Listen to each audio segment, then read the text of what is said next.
Welcome back to Seasoned on Purpose, savory and delicious home-style cooking.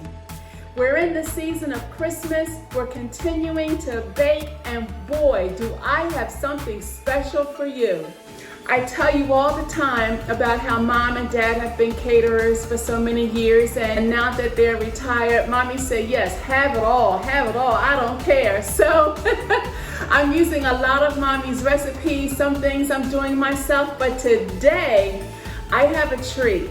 Amazin Raisin Cake. See this card right here? This is the card that she used to use. It's old, it's 35, 40 years old. Everyone loved it, and why not show it for you? Mom's Amazin Raisin Cake. Perfect cake for Christmas time. During this Christmas season, for me, it's a wonderful time of the season because of the birth of our Savior. Of course, I say that all the time. During this season, we also experience some hard times, particularly this time of year, 2020, with COVID-19 and the like. It's hard. Our family, too, are experiencing some of these hardships as well. So we get it. I get it. We're praying, but we are also excited about this season as well. So I'm baking, and here we go. I hope you're ready. Okay, so Amazin Raisin Cake has all of these ingredients right here. So here, the first thing I'm gonna add is mayonnaise. 1 cup of mayonnaise, 2 cups of sugar, regular granulated sugar, 1/3 cup of milk. Pour it right in there. By now, if you haven't done so yet, go ahead and preheat your oven to 350. 2 eggs. Just pour it right in there, 2 eggs. And once you start putting your dry ingredients in there, you want to start mixing it and, making sure your edges fully mixed in with the rest of your ingredients. I have 3 cups of unsifted flour, 2 teaspoons of baking soda, 1½ teaspoon of cinnamon, 1/2 teaspoon of nutmeg, 1/2 teaspoon of salt. It's best to go ahead and whisk your dry products together so that they're all mixed in with each other. So go ahead and mix that in. And once you have the dry products mixed in together, go ahead and add them slowly into this mixture. Your mixture is still on low. Now, you want to stop your mixer, and you want to make sure that all of your edges, everything is mixed in together. So go ahead and give it a swirl. Your cake batter is coarse. It's coarse. It's not runny, and nor should it be. So if it's runny, then you may have mixed it too long. With cake batter, you don't want to over mix it. So as soon as all of your ingredients have mixed well, you just stop. It looks pretty good. See the batter? It's not at all runny. See that? Yeah, not at all runny. It's coarse, just like it's supposed to be. By now, you should have 2 cake pans like this, slightly greased with a little bit of powder, just like this. As soon as we add the other ingredients, we're gonna pour it right in and put it in the oven, 350 for 45 minutes. So the next 3 ingredients we're gonna fold in. These are 3 cups of peeled and chopped apples. So just put it right in there. Next are 1/2 cup of chopped walnuts.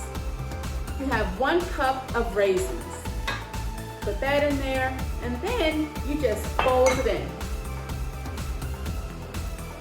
As you're folding it in, it's very stiff to fold in because you have the apples, you have the raisins, you have your walnuts, and you have your flour and the mayonnaise. So it's pretty coarse, but that's exactly how it's supposed to feel. So take your time and make sure that everything is folded in just like it should, fully folded in. And see, this is what it looks like, right? Very thick, perfect. That's exactly how it's supposed to look. Whichever way works best for you to either pour or spoon, but you want to make it even in both pans. As you can see, I'm all finished putting it inside the pans, right? And the best way to do it is pour it in, spoon it in, but once you put it in your pan, just make sure that it's even all the way on both pans. You may have to smooth it out some because it's not going to pour easily. You put it in the oven on 350 for 45 minutes. Okay, listen, let's put this in the oven. Let's see what it looks like when it comes out. After it's cooled off, we're going to have a great time in icing in the cake. See you soon. Don't you go anywhere. Hey, listen, I forgot to tell you that yes, my cake is in the oven now, 350, 45 minutes, right? But what I neglected to tell you is make sure that at the 45-minute mark, just test it. Put a toothpick in it, skewer something in it, leave it in there until it comes back dry. Okay, that's it. See you in a minute. Okay, this is the end product. This cake looks absolutely perfect. I'm going to show you there's an apple right here. There's some nuts right there, and raisins are parsed both places. There's a couple of raisins right there. So this looks perfect, just like I wanted it to look. Now I will turn them out and let them rest for a minute. And the best way to do it, of course, is to go around the edges. Make sure that it has room around the edges. And oops, sorry guys. Just make it has room around the edges and then turn them out. Best to turn them out on a wooden board. That way it won't stick to it, or parchment paper, one or the other. Okay, we'll be right back.